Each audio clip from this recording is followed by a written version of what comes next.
I have to say in the beginning that song made me think, or not about wish, but at least desire not to have been here at that moment. That's it. The Diana singing. I absolutely love that singing down in Tennessee. They rewrote the words to that song to talk about coming to the Diana singing. There'll be 3,000 people sitting out in a field. There's a pavilion there, and they sing all night on a Friday night and on a Saturday night twice a year.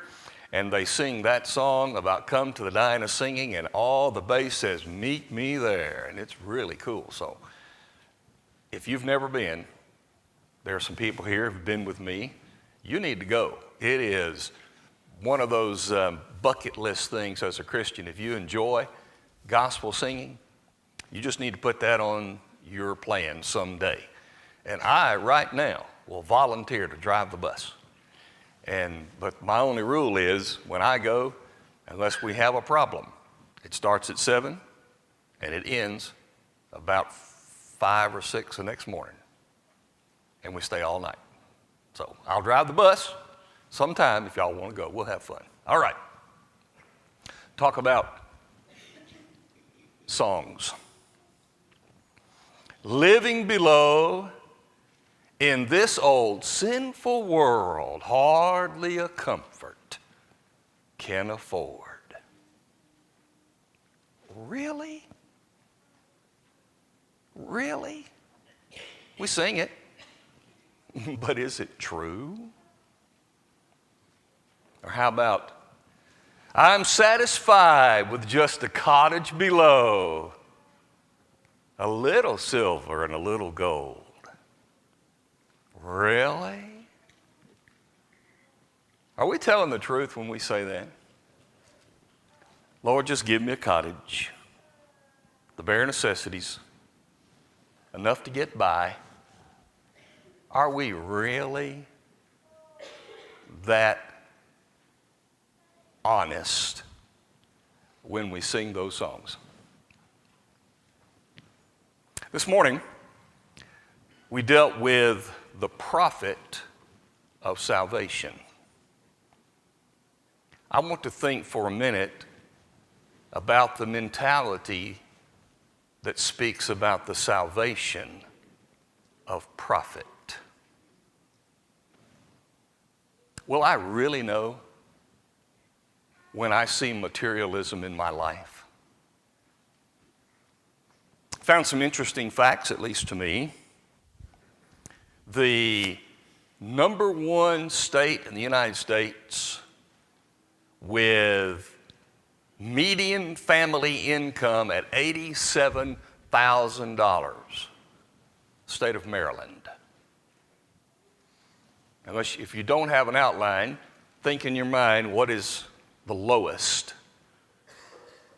With $46,000, state of Mississippi. The median family income in the United States, $64,000. Kentucky, 52. We're number 44 in the U.S. in 2022 for median family income. But I don't feel poor. Do you? I don't feel disadvantaged. I know a lot of people who are.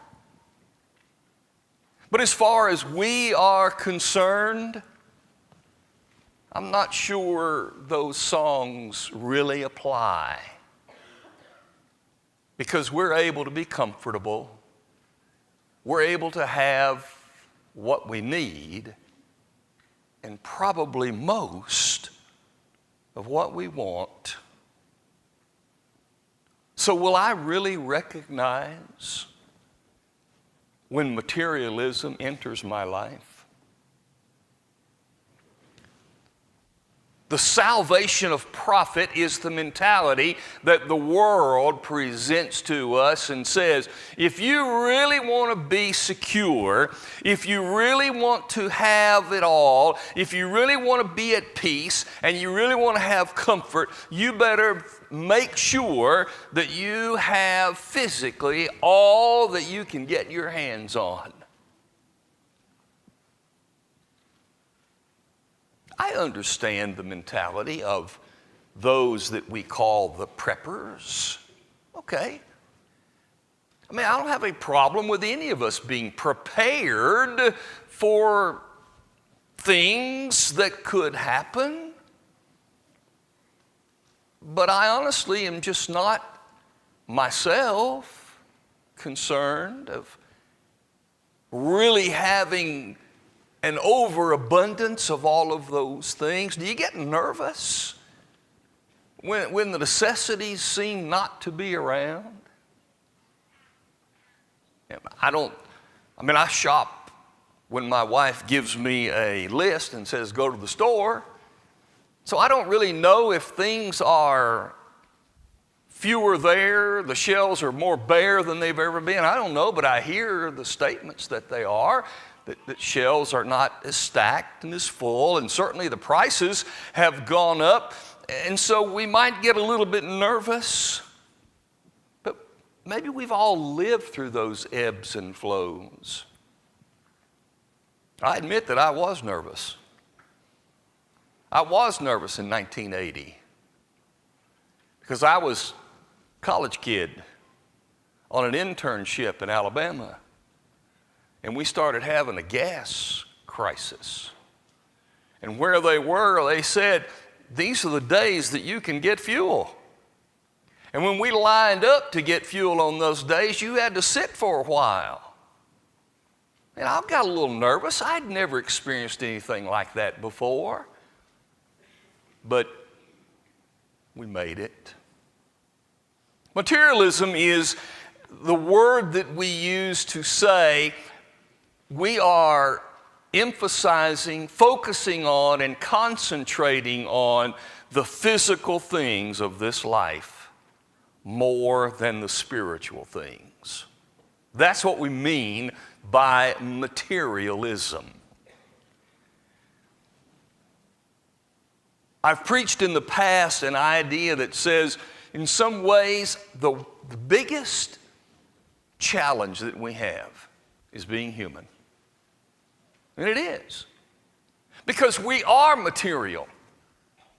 Our bodies are material. Everything we're involved in every day is material. We live, should I say it, in a material world, if you catch it. But here's the deal. We can't help it. We're here. We have to live. We have to participate in some way in this material world without being materialistic. But that's been the problem since the beginning of the time. When the scripture opens in Genesis 3 with the first couple, the first temptation, and the words that came from her mind and voice when the serpent tempted to eat the fruit, her words were as given to us coming from her mind. She saw that it was pleasant to the eyes, good for food, and able to make you wise. Her first thought was materialistic. I know what God said, spiritual, but this was her first thought. And that's a problem. Later we find, not too many generations later, obviously, Esau comes along and he's been out hunting. And he came in and he was famished and he bargained with his brother to fix him. He was a He must have been a great chef, his brother, because he said, I'm dying of hunger over here, and I'll sell you my birthright if you'll give me something to eat. And the Hebrew writer in chapter 12 and about verse 17 references that event, and he says he sold his birthright for one morsel of food. That's materialistic. That's throwing everything away except this momentary material appetite. Maybe some of the saddest words in Scripture are found in 2 Timothy 4, verse 10. Paul, writing to Timothy, said, Demas has forsaken me, having loved this present world. Previously, on 2 occasions, Paul had mentioned him and praised him for being one of his partners in his ministry work.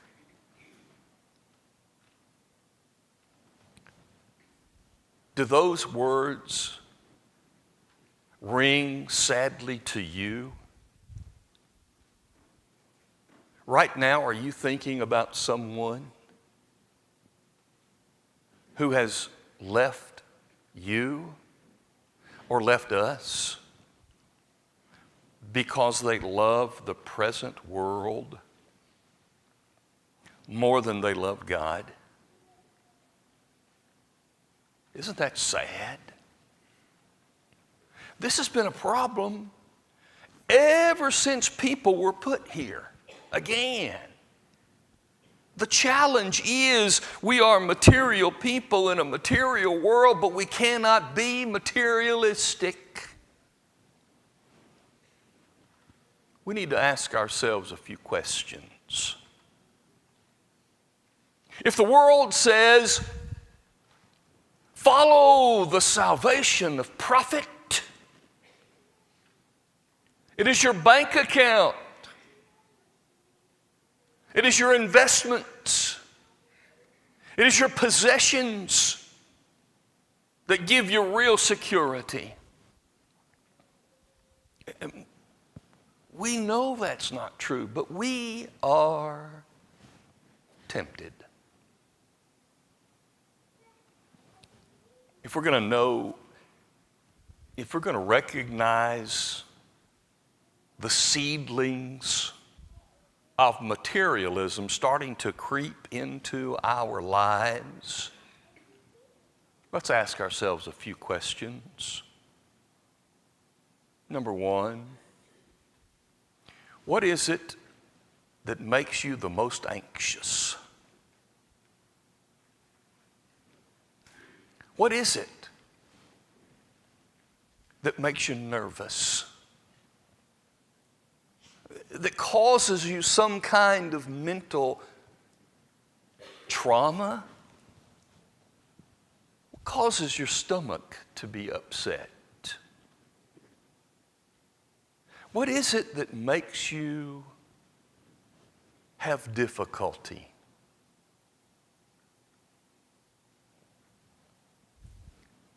I remember the words of Paul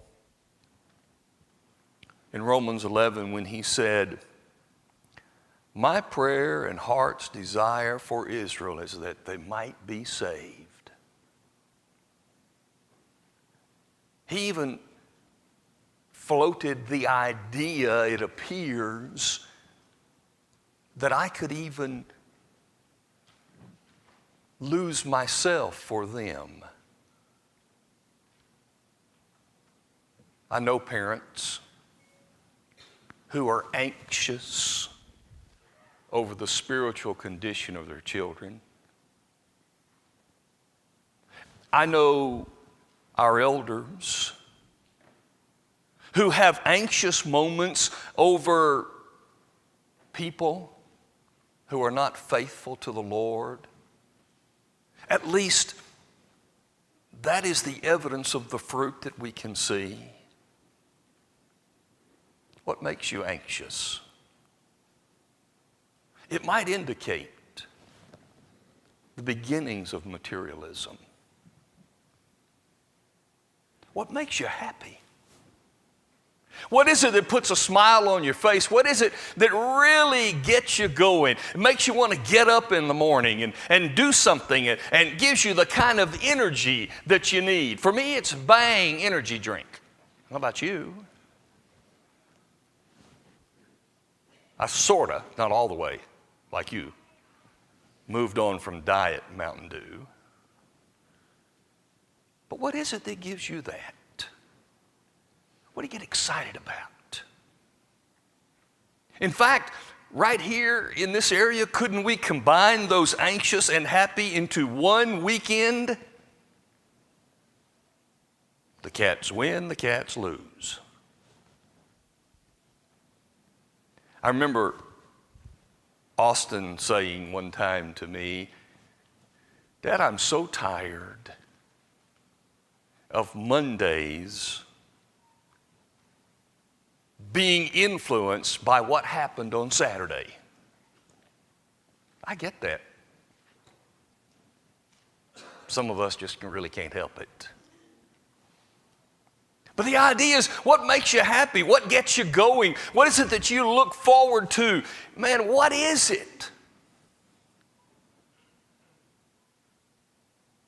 Do you look forward to going to heaven?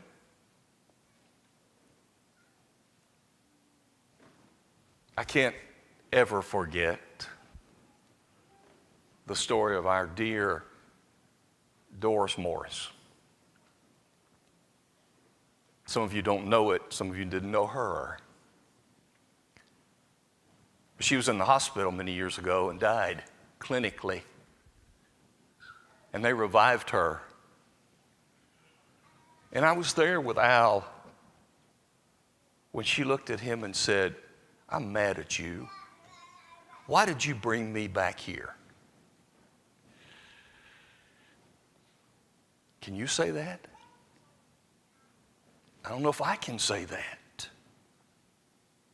Are you ready right now to sign a DNR and say, "It's over.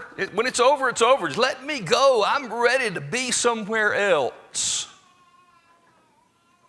Because that makes me happy. What makes you happy? What is the first thing to be cut when you're having some physical, financial difficulties? Where do you go to find that extra money to pay for the upgrade on that phone that you just really need to have? Where does the money come from to buy that faster internet speed at home so that you can really, really study the Bible online? Where do you find that money? Do you find it in the money that you have said we want to give to the Lord's work at Richmond? Do you find it in the money that you were going to give to a mission work, to a benevolent cause, to a charity that really is helping people? Where do you find that money?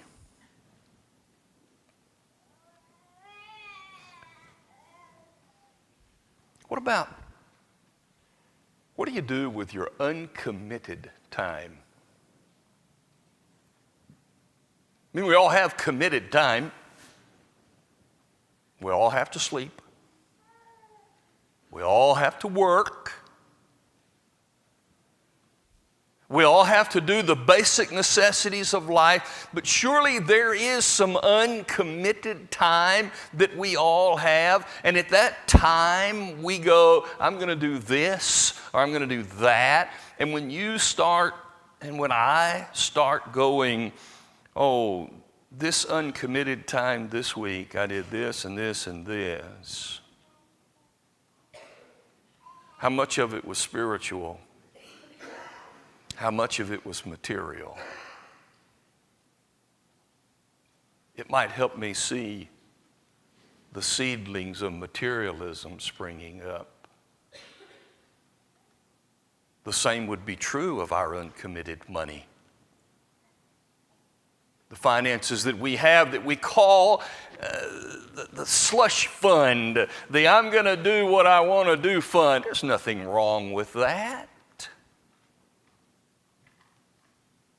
But if there's not ever a thought of giving to the Lord and to His work, when blessed more, give more. Maybe there's a problem with my mentality.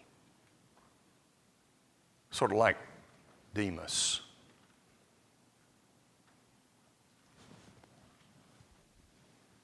What do you take pride in? What is it that for you says, this is me? What do you want everybody to know? When it's all said and done, how do you want people to think about you? What reputation are you leaving behind?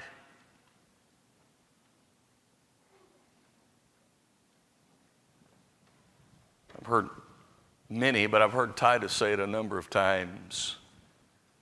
You can tell what often people think about by reading their tombstones. What people thought of them, or what they left behind that they want you to think about them. What do you want on your tombstone? Paul, his tombstone he wrote, I think, in 2 Timothy 4. I fought a good fight. I finished the course. I kept the faith. There is therefore laid up for me a crown of righteousness, which is not for me only, but for all who will love His appearing. Pretty good tombstone. He gave us a number of tombstones that could be given to people in Romans 16, where he told us a number of people and made a comment about them. What is it? When you ask yourselves these questions,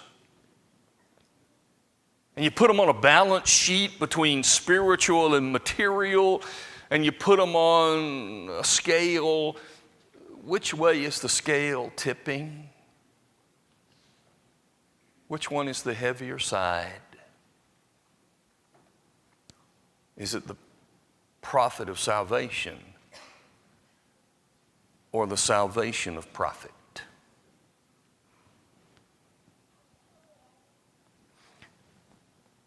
There are some problems with materialism that we need to be aware of. I'm not saying that I or that you or any of us are materialistic to the degree that the Lord is going to say, "Depart from me, you cursed." I can't answer for you or you for me. But generally speaking, we're here. Our mentality is pretty good. But we need to be aware. Number one, materialism can produce indifference. Materialism says, look, I got all this stuff. I'm good. And the things of God just don't resonate anymore. I know people who are not moved anymore by spiritual things. They're just indifferent. The prophet Amos said in chapter 6 and verse 1, "Woe to those who are at ease in Zion."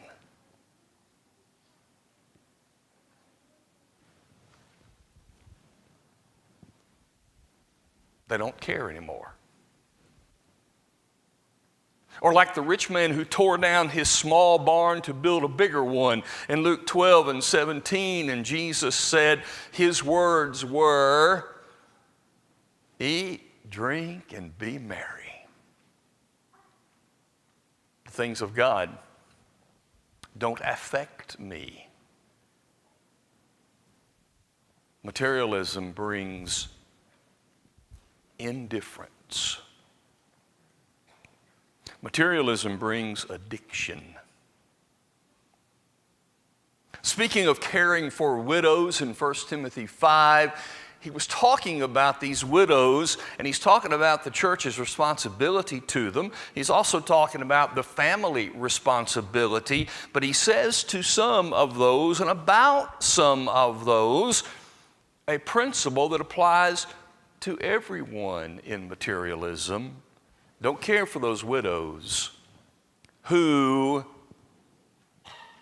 live in pleasure and are dead while they live. They're addicted to the pleasures of this world. And Paul said, watch out. But finally, it gives false security. The salvation of profit is false security. It just doesn't work. It feels good. It's helpful. But it's a false sense. 1 Timothy 6 and verse 17, Paul was writing and he said to Timothy, "Warn those who are rich with this world's goods, that they not be high-minded nor trust in uncertain riches." There have been major financial setbacks in our world. You remember when people, because of major financial setbacks, that so many people committed suicide during those times? Like when the market crashed in the 30s. Happened again in 2000, I believe, and 8.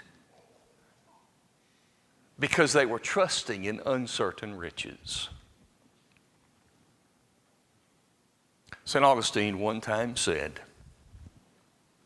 "God has so much that He wants to give us, but our hands are so full, He has nowhere to put it."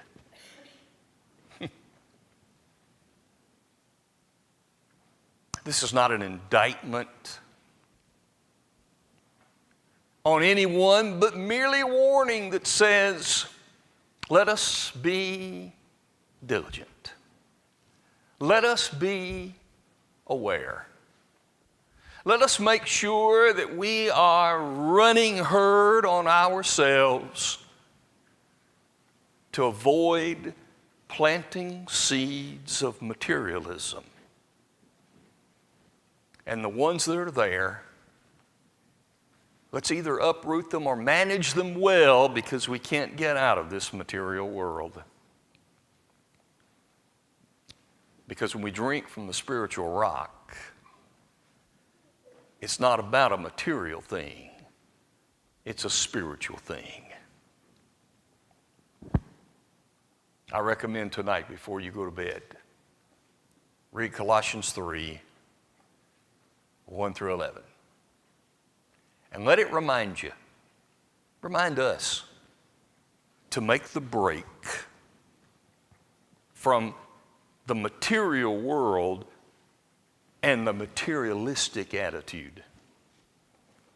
Otherwise, we may plant some seeds that will cause us trouble in the future. As we all decide to be better, which is why we're here, we all want to be better. I encourage us all in that. But also, if you need us, we're here, as we always close, giving you an opportunity to meet with us and our shepherds. Let's stand together.